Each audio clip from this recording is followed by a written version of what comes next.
Hi guys, Darth Deuces here, back on the Star Wars The Black Series action figure review. Today taking a look at a pretty new release I just got in the mail today actually, well at least when I'm recording this video.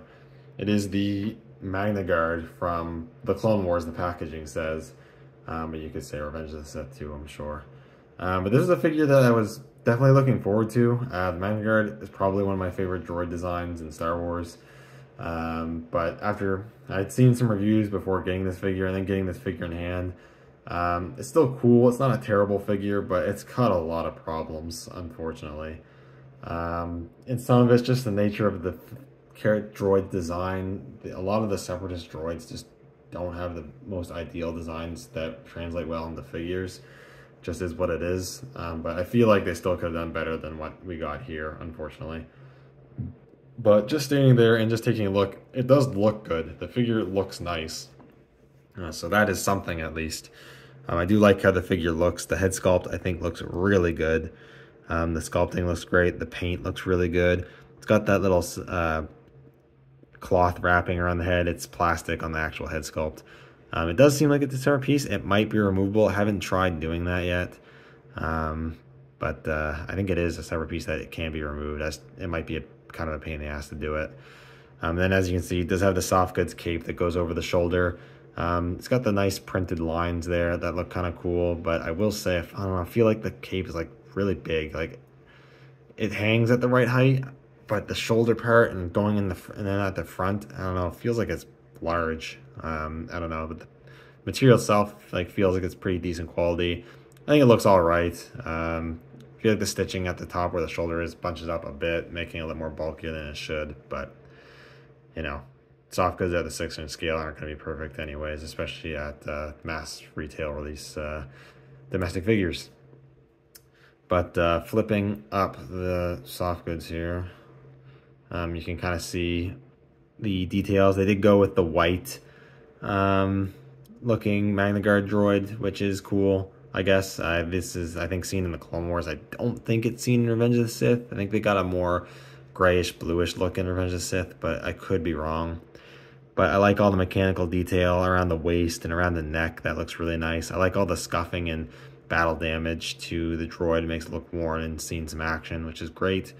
The red detail there, circle there in the chest looks really good, and some nice silver detailing. The back is a little plain, but still got some of that scuffing and battle damage that I think looks really nice.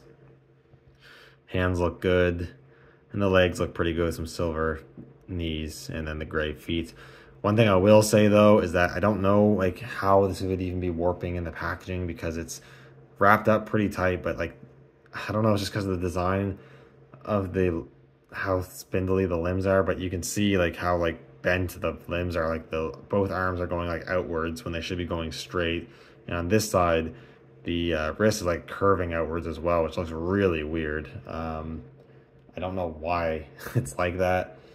And the same thing with the legs, kind of like going like bowing in a bit. Like how that even, I don't even get how that happened, because like I said, it's like pretty tight. Maybe it's almost too tight and they pushed it in too much, at least in terms of the legs. I could see maybe that happening, I guess. I don't know. But it's not like super soft plastic either. Like I don't really get how that happens. It's a bit annoying. I'm gonna have to probably take this figure to some heated hot water, because that's kind of annoying. But articulation wise, do have a neck joint that is actually, there's like one at the base of the head there, another one way in there in the neck. You can see like that piece moving in there. But you get rotation, you get a little bit of up and down, but not too much because there's a lot going on here. You get the shoulder joints.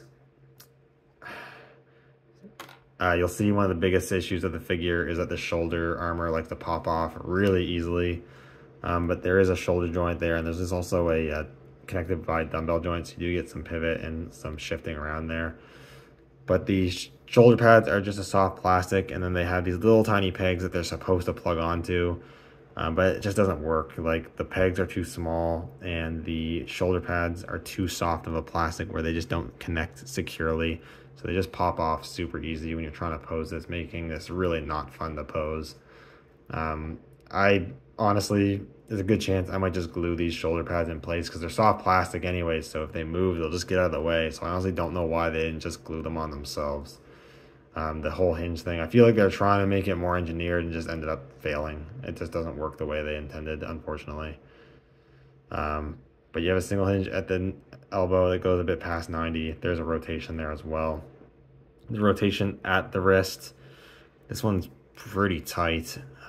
This one's like almost completely seized up, but this one does move.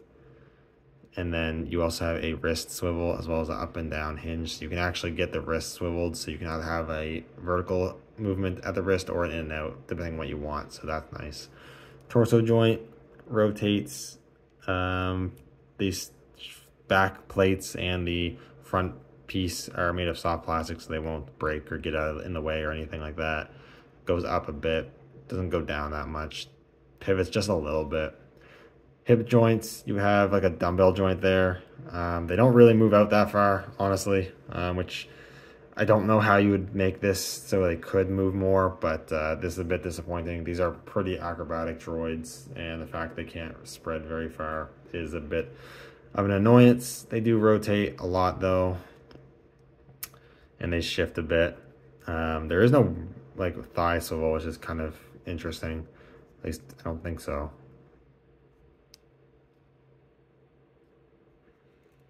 Or if there is, I can't get them to move. I don't think there is. I don't know. I honestly don't know. I don't think so. Or they're just so tight they just aren't moving, but I don't think there is.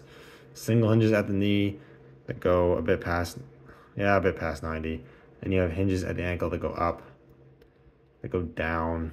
And then there is an ankle rocker for pivot, but because of the way the peg goes into the foot, it doesn't go in at enough of an angle, so it's more like a ankle rotation than a true pivot, honestly. So the articulation definitely could have been a lot better. You definitely cannot get some poses that you would probably want to get out of this character, which is pretty unfortunate. I am going to say that is a pretty big bummer. In terms of accessories, it comes with two electrostaffs, two types of electrostaffs. You get this one, which I think we've seen in the Clone Wars and in the Revenge of the Sith film with the translucent clear ends there. It looks pretty nice. Not too much else to say. You can't actually take these ends off. They're just on a peg there. It actually makes it so it's easier to get them in the hand. The figure does hold them pretty well, and it isn't too bad getting it into a two-handed pose, so that's good. You also get this other electro staff without the clear ends, and you also get two pink electric effects that you can put on either electro staff, but it honestly feels like they're meant for this version of the electro staff because I don't think they fit nearly as good on the other one. But that looks cool. And just to show you what he looks like in a pose and with the effects and holding the electro staff, I did get a second one because you have to have two. The whole point was me getting two so they could flank General Grievous. So here's the figure kind of posed up. That's like, honestly, maybe you can get a bit of a better pose if you mess with it a bit more, but that's kind of like the best you can do with this figure, honestly, which really sucks. Yeah, it's pretty disappointing. Yeah, pretty disappointing. And these things don't want to stand too well because the articulation isn't great and because of the design of the feet, he can be a bit of a pain to stand. Another thing is I actually think these things are not scaled properly. I think they're too small. They're about the size of just a standard figure, but I looked up on Wikipedia and it says these droids are supposed to be 6'5", so they should be taller than a standard 6-inch Black Series figure, and they're not. So like for comparison, here is a Clone Trooper, which I would say is a standard 6-inch scale figure, and I would say they are pretty much like the same height, which does not seem correct. I guess I could be wrong, but that doesn't seem right. And what seems even less right is compared to the battle droid. The battle droid seems like significantly bigger than the Magnaguard, even a little bit taller. Like I feel like the Magnaguard should be like half a head taller than the battle droids. So yeah, I feel like that doesn't look right. It just doesn't make sense to me that a battle droid would be larger than the Magnaguard. And then, of course, the whole reason, honestly, I got the Magnaguards is to go with General Grievous. So here is Grievous, who also doesn't like standing. He doesn't want to stand right now. This figure is notorious. But the figure, the Magnaguard does look cool with Grievous, but again, that looks a bit more correct, I guess, but this Grievous is also, I believe, underscaled and smaller than he should be, so that would be why they look kind of proper together. But yeah, there was that. So overall, I don't think this is a terrible figure. It does look nice. I like the accessories. I actually appreciate the extra electro staff. This one especially actually has a lot of versatility because it's pretty basic looking. So I feel like you could give this to other figures, like that HK87 droid just came out that didn't come with the staff. You could give it this one. I think this looks close enough to the staff, electro staff it was using. You could give it that. If you had extra shock troopers, you could maybe give them this electro staff, stuff like that. So I kind of like that they gave you the options. I think that's pretty cool. But like the warped pieces not being the correct size, articulation being not good, the figure having a difficult time standing up. This figure just has so many issues. So I would only recommend this figure if you're a really big fan of the Magnaguard and you really want to have a 6-inch version of the Magnaguard. And you maybe or you want to have the Magnaguards to go with your 6-inch General Grievous, then I'd recommend picking this figure up. Otherwise, I can't really recommend it. It just has too many issues that even if you're a fan of the droid, it might be pretty hard to get past. But ultimately, it's up to you what you can live with and what you can't. Anyways, that is pretty much it for this review. Thank you guys so much for watching. Let me know what you think down in the comments below, and I'll see you all in the next video. May the Force be with you.